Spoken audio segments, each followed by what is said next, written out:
Muy buenos días, profesora, buenos días, compañeros.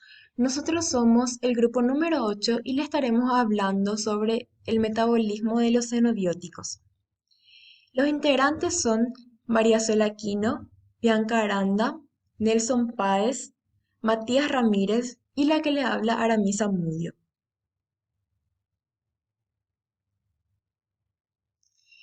El humano está expuesto a una gran variedad de sustancias químicas denominadas xenobióticos. Los xenobióticos son compuestos químicos que se introducen en el organismo desde su entorno y que no tiene un rol fisiológico definido.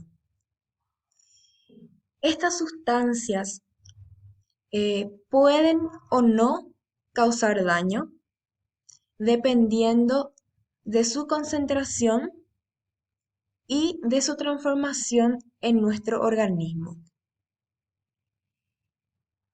Estos compuestos una vez incorporados al organismo, se van a ir metabolizando en distintas fases, hasta que finalmente el producto de estas biotransformaciones se excreta. Y el hígado es el principal órgano involucrado en este proceso. Estos xenobióticos pueden incorporarse por vía oral, por vía respiratoria y también a través de la piel. Y potencialmente puede ser muy tóxico, por eso es importante el accionar del citocromo P450 para poder metabolizarlo, para finalmente poder ser excretado y de esta manera que no cause una muerte celular. El conocimiento del metabolismo de los xenobióticos es esencial para un entendimiento de la farmacología, la toxicología y el manejo de las enfermedades. Todas estas áreas comprenden la administración de xenobióticos o la exposición a los mismos. El entendimiento de los mecanismos involucrados en el metabolismo de xenobióticos permitirá el desarrollo de los microorganismos y las plantas transgénicas que contienen genes que codifican para enzimas para el metabolismo de los compuestos específicos que pueden usarse para convertir contaminantes en potencia peligrosos en compuestos inocuos. Los organismos transgénicos pueden usarse para la biosíntesis de fármacos y otras sustancias químicas.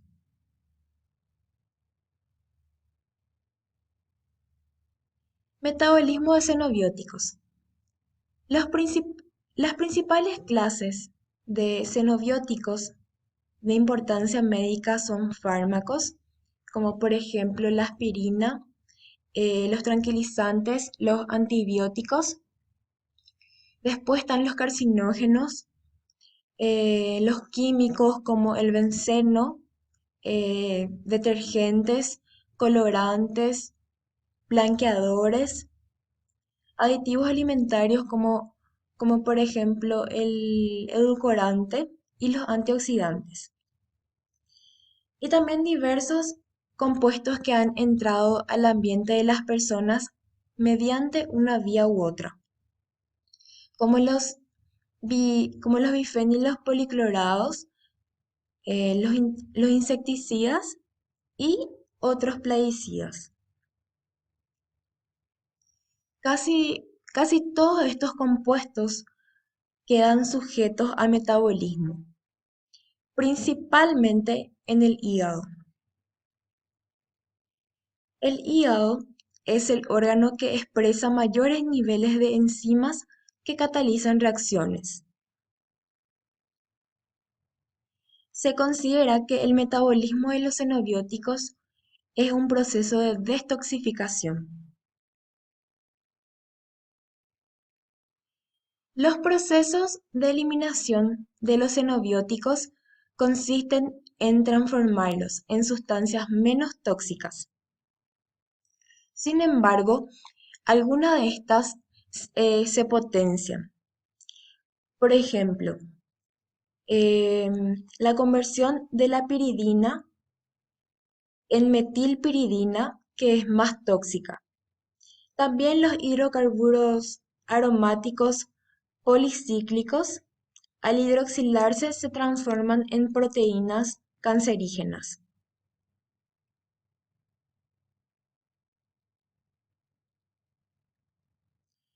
El metabolismo de los xenobióticos en general se considera en dos fases.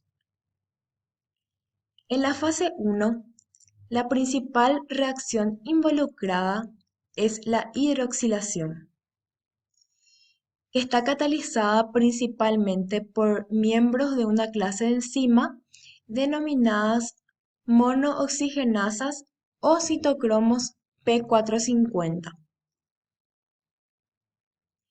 Las reacciones de fase 1 introducen un grupo químico reactivo en una molécula o convierten un grupo existente en un grupo más reactivo que la disponen a ser conjugada posteriormente mediante una reacción de la fase 2, en la cual se conjuga una entidad química con un grupo endógeno muy polar. Por ejemplo, el ácido glucurónico, glutatión, acetilo, glicina y otros. Esto produce compuestos polares que son hidrosolubles y por ende pueden excretarse con facilidad en la orina o en la bilis. Las reacciones de fase 1 llevan a la formación de nuevos químicos polares como el hidroxilo, el amino, carboxilo y convierten a los xenobióticos en productos mucho más hidrosolubles. Mi nombre es Bianca Aranda y yo les voy a estar hablando del citocromo P450 y su importancia en la fase 1 del metabolismo de los xenobióticos. El citocromo P450 en la fase 1 del metabolismo de los xenobióticos es súper importante, tiene un papel súper importante. Pero primero, ¿qué es el citocromo P450? Es una hemoproteína integral de membrana que en su interior tiene el grupo hemo y en la parte central de esta proteína se encuentra un hierro que a su vez puede ir cambiando su estado de oxidación. Como podemos observar acá en la imagen, tiene en la parte central de la proteína un grupo, el hierro, que puede ir cambiando su estado de oxidación. Luego dice, las isoformas hidroxilan muchísimos xenobióticos en la fase 1 del metabolismo, de su metabolismo. Quiere decir que todas las isoformas de los citocromos que vamos a ir viendo más adelante, para qué sirve su función, todas las isoformas hidroxilan muchísimos xenobióticos en la fase 1 de su metabolismo. Por eso es que es muy importante, es bastante importante en esta fase. Luego dice que son monooxigenasas o también llamadas oxidasas de función mixta. ¿Por qué? Porque en la reacción del citocromo que vamos a ir viendo en la siguiente diapositiva, en la reacción hay un oxígeno y ese oxígeno tiene dos átomos y un átomo va a ser para reducir en forma de agua y el otro para agregar un OH al grupo sustrato. Entonces por eso es que se le dice que son monooxigenasas o también llamadas oxidasas de función mixta en el citocromo, ¿verdad? Y luego dice, dentro de esos componentes tenemos al NAD. Y NAD significa nicotinamida adenina dinucleótido fosfato, que es un dador de electrones. Gracias a NAD se va a reducir el citocromo. Gracias a NAD ese oxígeno va a reducirse en forma de agua y va a agregarse un OH al sustrato. Entonces por eso es que se dice que es un dador de electrones. Nicotinamida adenina dinucleótido fosfato es un dador de electrones. Luego, como también es importante en la fase 1 del metabolismo de los xenobióticos, como vimos acá, también tiene otra importancia que actúan sobre hormonas esteroides, carcinógenos y contaminantes. O sea, también es importante ese citocromo por esa razón. Y dice luego dónde se encuentran, dónde podemos localizarlos. La localización puede ser en el retículo endoplásmico liso o en la mitocondria, en esos tejidos. Ahí se encuentran en dos lugares totalmente diferentes y tienen características totalmente diferentes, o sea, tienen diferencias.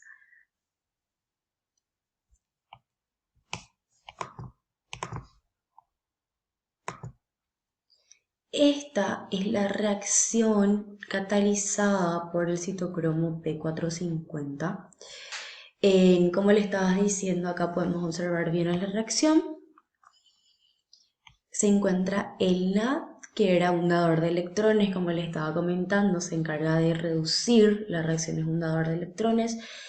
Gracias al NAD, entonces, esta molécula de oxígeno O2, ¿verdad? Esta molécula de oxígeno, gracias al NAD, se encarga de que se reduzca la reacción. Entonces, un átomo de oxígeno va a pasar a reducirse en forma de agua y el otro átomo va a ser para agregar un OH al sustrato y así convertirlo en forma de alcohol.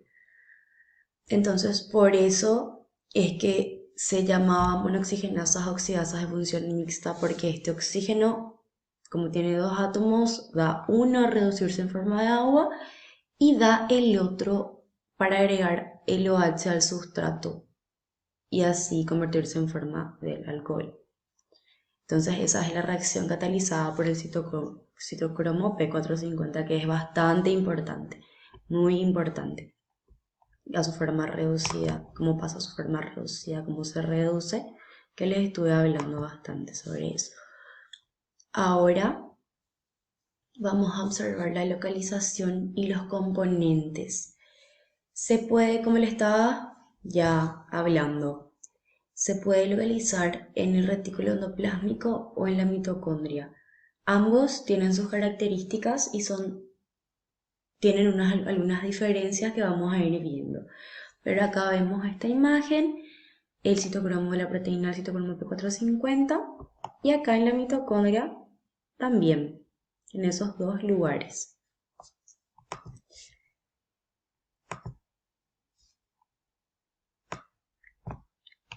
Localización y componentes. Bueno, como dijimos, se encuentra en el retículo endoplásmico liso y en la membrana mitocondrial, en dos lugares totalmente diferentes. En el retículo endoplásmico liso se encuentran en todos los tejidos de ese retículo endoplásmico liso, pero principalmente en el hígado, ¿verdad? El citocromo. Luego dice que tiene totalmente baja especificidad de sustrato. Y como tiene totalmente baja especificidad de sustrato, pueden seguir metabolizando el sustrato porque tiene muy baja especificidad de sustrato. Luego dice que está involucrado en el metabolismo de xenobióticos, los que se encuentran en el retículo endoplásmico liso, ¿verdad? Luego, en la membrana mitocondrial dice que se encuentran principalmente en las glándulas suprarrenal y esteroidogénicos, y en este lugar se encuentra la adrenodoxina y adrenodoxina reductasa. La adrenodoxina quiere decir que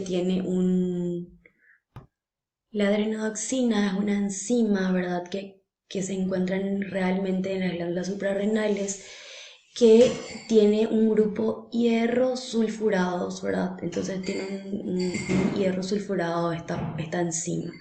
Y luego también se encuentra una adenoxina reductasa. A diferencia de el retículo endoplasmático liso, en la membrana mitocondrial tiene una adenoxina reductasa, pero en vez de NAD va a tener FAT. Sin embargo, en el retículo endoplasmático liso va a tener NAD, ¿verdad? Como vimos en la reacción. Sin embargo, en esto va a tener FAT, su reductasa va a ser FAT, que es muy diferente.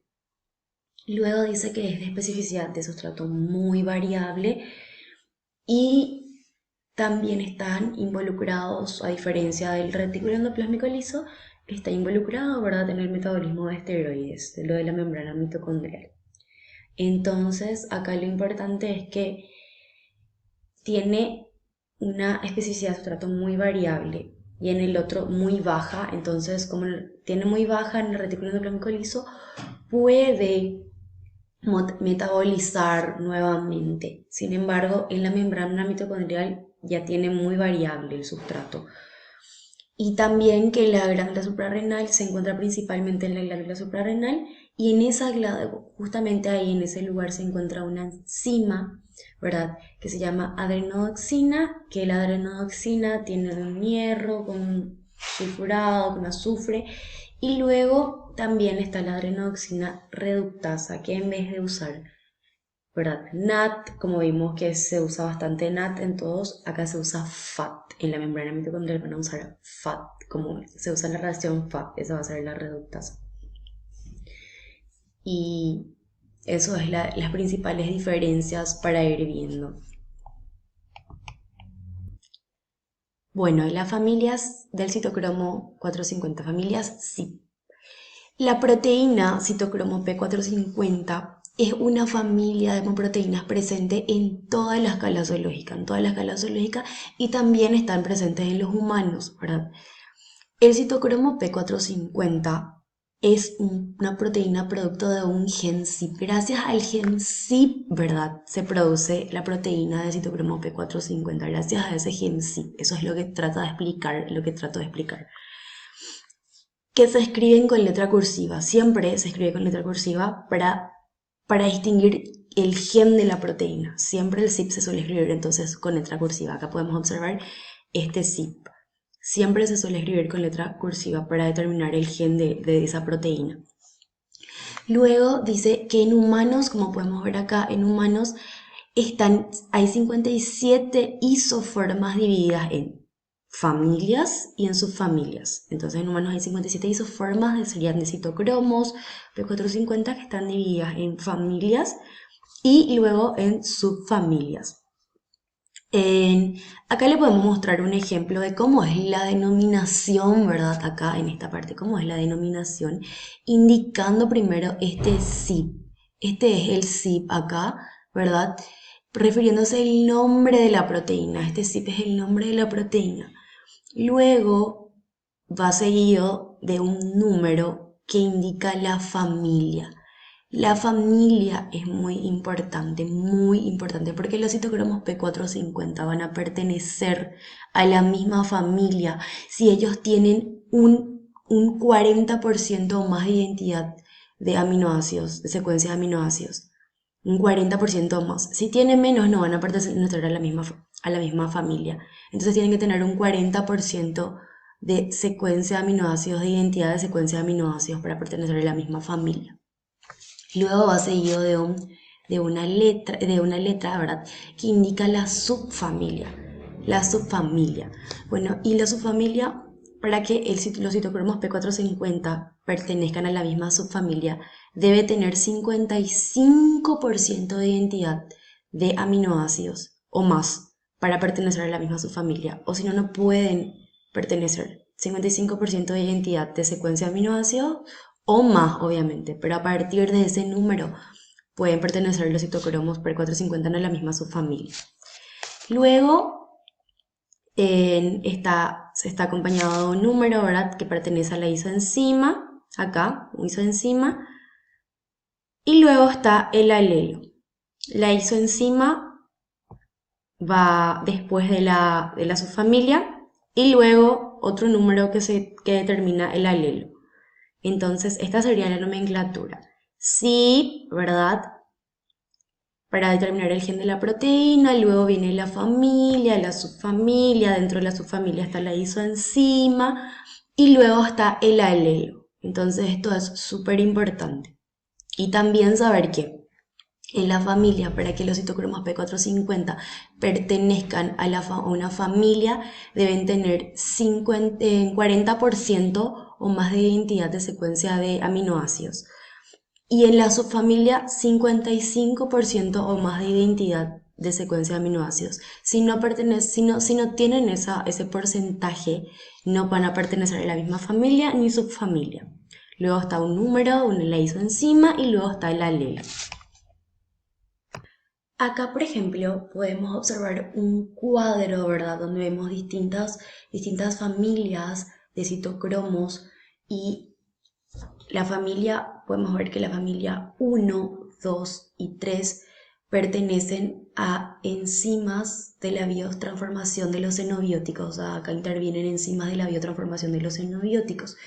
Mientras que la familia 4, 11, 17, 19, 21, 26 y 51 pertenecen a la biosíntesis y el metabolismo de compuestos endógenos. Entonces, solamente la familia 1, 2 y 3 entonces, intervienen en la biotransformación de los xenobióticos. Entonces, es un cuadro donde más o menos eso explica. Y acá podemos observar, ¿verdad? Un cuadro de la fuente de Harper que saqué de ese libro, que las familias y los citocromos que se encuentran en tejidos humanos, ¿verdad? Acá, por ejemplo, la familia 1 tiene una función del metabolismo de fármacos y esteroides y tipo miembros de 3 subfamilias. La familia 2, metabolismo de fármacos y esteroides también, pero tiene miembros de 13 subfamilias. Tienen 13 subfamilias, ¿por qué? Porque tuvieron 40% más de identidad de aminoácidos, 55% más de identidad de aminoácidos. Por eso es que están perteneciendo a la misma subfamilia. Luego, metabolismo de fármacos y esteroides, metabolismo de ácido araquidónico y de ácidos grasos, la familia 5 tromboxano sintasa. O sea que este cuadro es así para mostrar nomás los citocromos que se encuentran en tejidos humanos, sus funciones y los miembros, cuántas subfamilias tiene. Sabemos también que van a pertenecer a la misma subfamilia si tiene 55% o más de identidad de secuencia de aminoácidos. O si no tiene eso, no van a pertenecer. La familia era 40% o más de secuencias de aminoácidos, 40% o más de secuencias de aminoácidos. Entonces eso es muy importante saber que en la familia es 40% o más de secuencias de aminoácidos para que pertenezcan en una misma familia y en la subfamilia es 55% o más.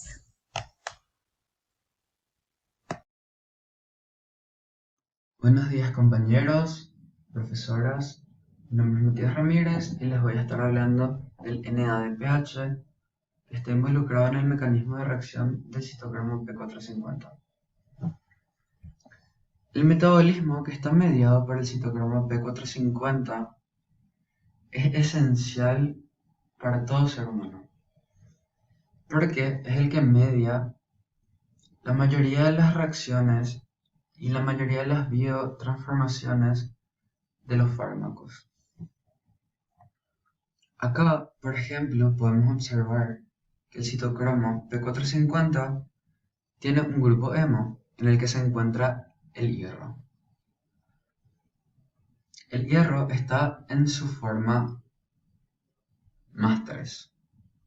Y para que este ciclo ocurra, lo esencial es que esta forma más 3 pase a la forma más 2.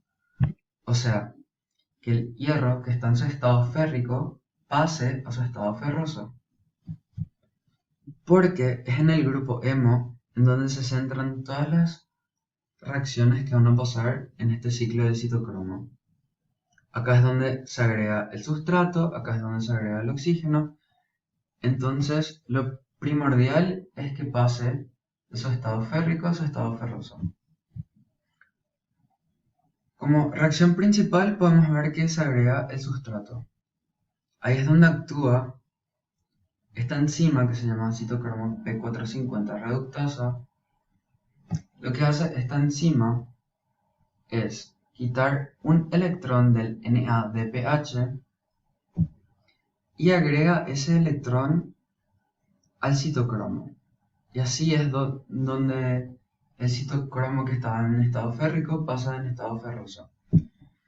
Y consecuentemente se une el oxígeno. Luego vuelve a actuar la misma enzima, citocromo P450 reductasa, y lo que hace es activar el oxígeno molecular para que pueda tener como producto una monooxigenación del sustrato y para que el oxígeno quede como producto H2O, o sea, agua. Y luego vuelve a repetirse todo este ciclo. Los electrones del NADPH se transfieren individualmente. Y así es como ocurre la monooxigenación o hidroxilación. En términos generales, los citocromos son los más relevantes en la fase 1, porque actúan en el 85% de las reacciones con xenobióticos.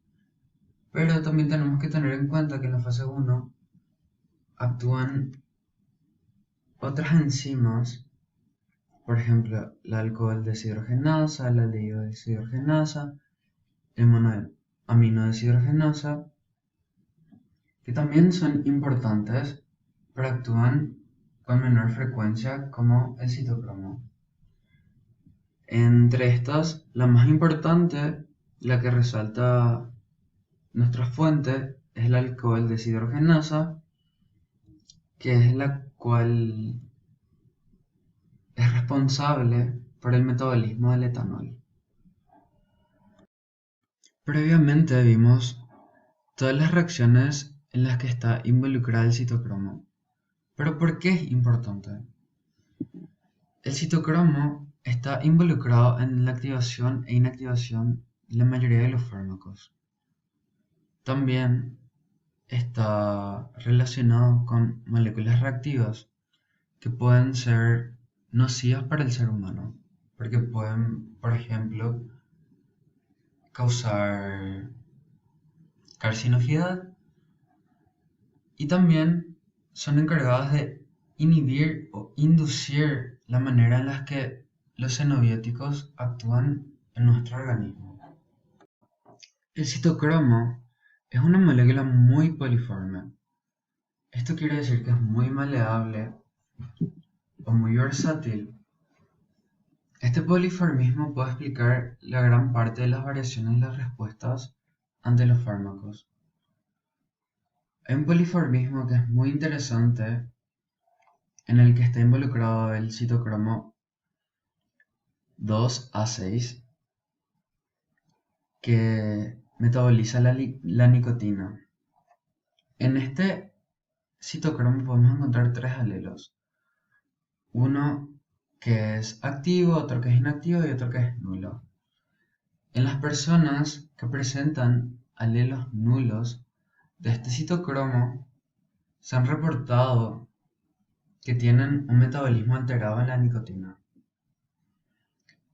y probablemente están protegidos hacia hacerse fumadores dependientes. Y hay estudios que han especulado que inhibir este citocromo proporcione una nueva manera para cesar el tabaquismo. Una característica muy relevante y muy importante de los citocromos es que son inducibles. Esto quiere decir que su velocidad de síntesis puede aumentar. Por ejemplo, cuando un individuo se expone a ciertos xenobióticos, resulta que a veces hay un aumento selectivo a niveles de algunas enzimas metabólicas. tanto en la fase 1 como en la fase 2. La inducción enzimática particularmente es más relevante cuando se administran más de 2 fármacos o más de 2 principios activos. Como primer ejemplo podemos observar la administración de fenobarbital, que causa una hipertrofia en el retículo endoplasmático liso, y esto hace que se incremente 3 a 4 veces la cantidad de citocromo P450. Y esto también aumenta la transcripción del RNA mensajero. Otro ejemplo es la warfarina, que también es metabolizado por un citocromo. Esta warfarina está inducida por el fenobarbital. Y la inducción que causa el fenobarbital aumenta el metabolismo de la warfarina. Y entonces la warfarina disminuye su eficacia y tiene que aumentarse la dosis en el paciente. El consumo de etanol también está inducido por citocromo. Este citocromo metaboliza solventes y compuestos que se encuentran en el humo del tabaco. Y si la actividad del citocromo es inducida por etanol, pueden producirse riesgos de carcinogenicidad, o sea que puede ser producir cáncer. Como pudimos ver previamente, el citocromo P450 es una molécula muy lábil, ya que actúa en prácticamente toda la metabolización de los xenobióticos. Una de sus características importantes es la inhibición. Esta inhibición se puede dividir de 3 formas: en una forma competitiva, no competitiva y suicida. En esta imagen podemos observar una enzima, y acá es donde se une el sustrato. Lo que hace la inhibición competitiva es que sintetiza una molécula que se introduce en el sitio de unión del sustrato, que hace que la enzima se inhiba. Entonces, tenemos una molécula que se une en un sitio de unión donde está el sustrato, por ende el sustrato no se puede unir en donde tiene que unirse, no se puede unir a su sitio de unión. Luego tenemos la molécula no competitiva, que es una molécula que se adhiere a un sitio diferente en donde se tiene que unir el sustrato. O sea que el sustrato puede unirse a su sitio de unión, pero de igual forma, estando o no el sustrato, la enzima está inactiva. Estas dos formas son completamente reversibles. En cambio tenemos la forma suicida, que es cuando inhibidores, que justamente se llaman inhibidores suicidas, son metabolizados y son irreversibles y inactivan completamente la enzima. Como observamos previamente, el citocromo es una molécula muy poliforme, y esto puede explicar gran parte de las variaciones en las respuestas ante los fármacos.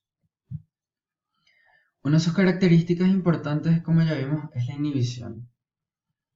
Y podemos deducir que el citocromo es muy fácilmente influenciable ante las variaciones. Y esto puede ser un problema a nivel de la actividad de las proteínas cuando se administran fármacos dentro del sistema. Y el problema se complica aún más cuando tenemos que tener presente la dieta y la nutrición cuando estamos suministrando xenobióticos o fármacos. Porque, por ejemplo, el jugo de pomelo tiene componentes que pueden inhibir la producción de citocromo P450, dando lugar a un mal desempeño en la clínica. Algunos de los xenobióticos que son influenciados en la inhibición del jugo de pomelo son la estatina, el omeprazol, antihistamínicos, antidepresivos. Por eso es que tenemos que tener muy presente la dieta. Bueno, le estoy hablando sobre las reacciones de conjugación que preparan a los xenobióticos para la excreción en la fase 2 de su metabolismo. A modo de retroalimentación a lo que estaban diciendo los compañeros, que ocurre en la fase 1 es cuando los xenobióticos se convierten en derivados hidroxilados. En cambio, en la reacción en fase 2, los derivados son conjugados con moléculas como el ácido glucurónico, el sulfato y el glutatión. Y el objetivo primordial de la conjugación es transformar el xenobiótico en una sustancia más soluble en agua para su fácil eliminación, ya sea tanto por la bilis o por medio de la orina. Dentro de un esquema que vendría a respaldar la idea que estaba mencionando hace rato, donde las reacciones de conjugación, donde las sustancias son bastante polares y solubles en agua, y se eliminan bien por medio de la orina o por medio de la bilis. Tiene lugar con metabolitos resultantes de la fase 1, aunque también se puede dar en las reacciones de fase 2 sin la necesidad de la fase 1. Ahora bien, existen 5 tipos de reacciones en fase 2: la glucuronidación, la sulfación, la conjugación con glutatión, la acetilación y la metilación. Acá le presento dos reacciones, uno la glucuronidación, que es el que está arriba, y el otro es la sulfación, que es el que está abajo. Enfocándonos en la glucuronidación, los xenobióticos se glucurinan usando UDP, así como muestra la figura UDP, ácido glucurónico, que es catalizado por iosa glucosidtransferasa, que están presentes en el citosol. El ácido glucurónico puede estar fijo tanto por medio del oxígeno, o por nitrógeno, o por grupo de azufre, y la glucurinación es la reacción de conjugación más frecuente. Ahora en la sulfación, que es la segunda imagen, la imagen de abajo, en este tipo de reacción, en este tipo de conjugación, las moléculas conjugantes de ese sulfato activo, el PAS, y el sulfato activo dona su grupo sulfato a la molécula que se conjuga, participando las enzimas de sulfatotransferasa. Ahora, ¿qué pasa con la conjugación con glutatión? En este proceso es catalizado por enzimas llamadas glutatión transferasa, que es muy importante y muy abundante en el hígado. Existen dos medios o existen dos alternativas para hablar de este tipo de conjugación. O el xenobiótico se conjuga con el glutatión a través de la cisteína para luego en otras reacciones perder el ácido glutámico y después la glicina.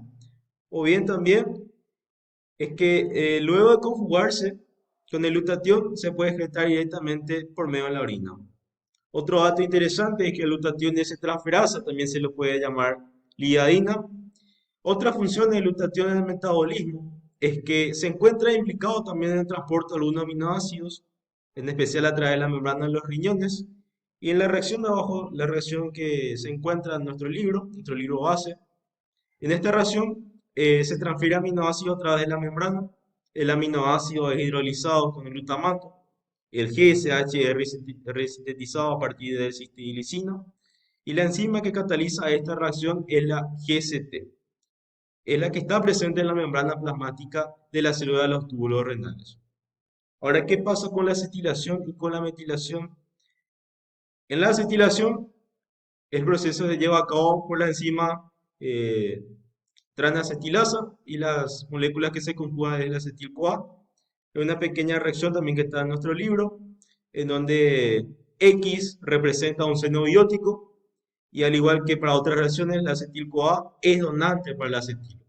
También cabe mencionar que en estas reacciones son catalizadas por la acetiltransferasa. Ahora en la metilación, en estas reacciones, más bien las reacciones de conjugación, de metilación, participa la forma activa de la metionina y en estas reacciones son catalizadas por metiltransferasa que provoca metilación de la molécula que se conjuga. Buenas, profesoras, compañeros. Yo soy María Salaquina. Les voy a estar comentando un poco sobre los factores que afectan las actividades de enzimas que están presentes en el metabolismo de xenobióticos. Primero que nada, recalcar qué son los xenobióticos.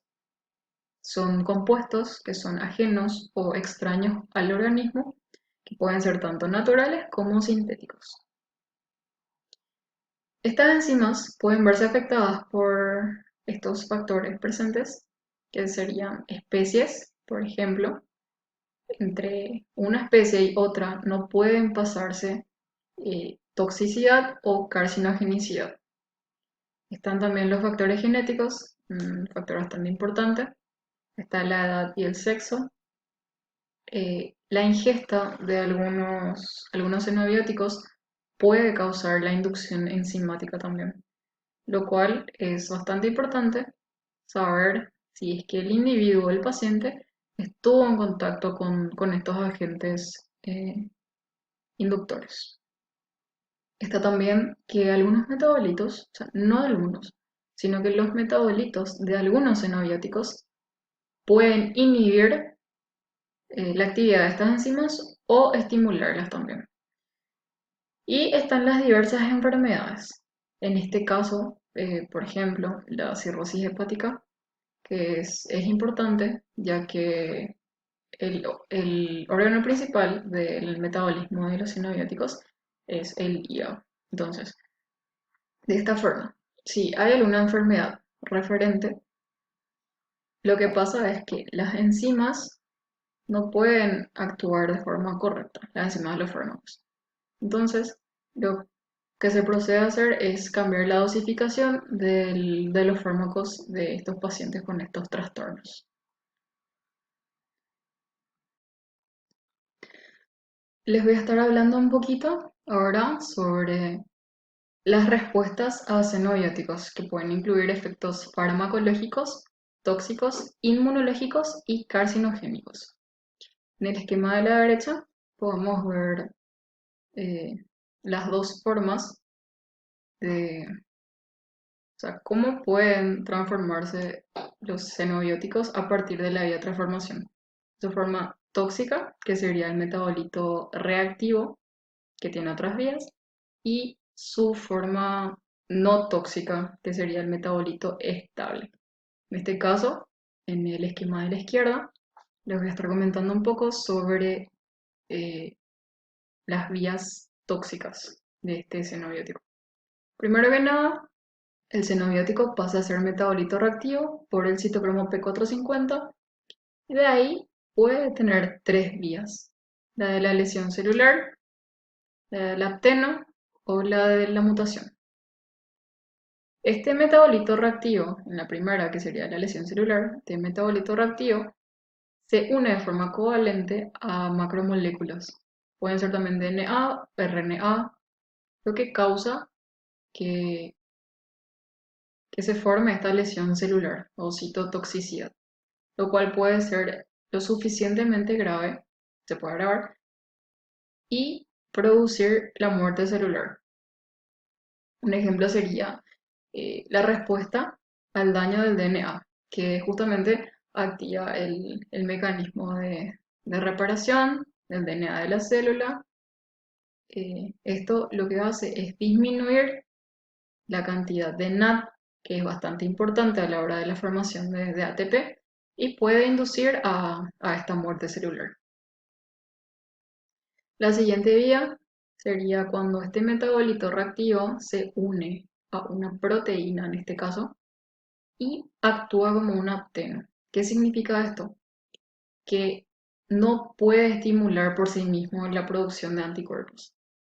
Tiene que tener esta unión con esta proteína para hacer eso, lo cual lleva a alterar la antigenicidad, que es la capacidad de una sustancia de actuar como un antígeno y de activar esta respuesta inmunológica. Esta producción de anticuerpos, o sea, los anticuerpos resultantes de esto, pueden reaccionar con la proteína tanto modificadora como con la proteína no modificadora y imitar como una enfermedad autoinmune del organismo. La siguiente vía sería la de la mutación, que es bastante importante a la hora de hablar de carcinogénesis química, que es cuando estos metabolitos reactivos, o sea, este metabolito reactivo actúa con el ADN y forma lo que sería cáncer en este caso.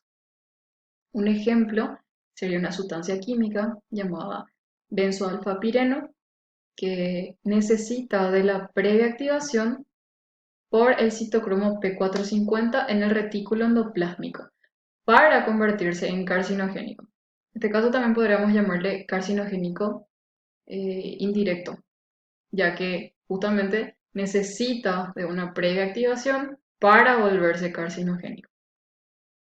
Y las enzimas, o sea, la actividad de las enzimas en esta fase eh, pueden, pueden indicar si el compuesto se vuelve carcinogénico o pasa al proceso de detoxificación. Justamente, carcinogénico ya sería la parte tóxica y la parte de detoxificación sería la parte no tóxica. Y por último, les voy a hablar un poco sobre esta enzima llamada epóxido hidrolasa. Esta enzima es considerada, o sea, bastante importante porque produce como un efecto protector ante algunos carcinógenos. En este caso, el epóxido es un compuesto altamente reactivo y muy carcinógeno. Entonces, con la ayuda del agua, esta enzima hace transformar el epóxido en dihidrodiol, que sería una forma un poco menos reactiva de este epóxido. Por eso es bastante importante. Y también cabe destacar que esta enzima está presente en el retículo endoplásmico como citocromo P450.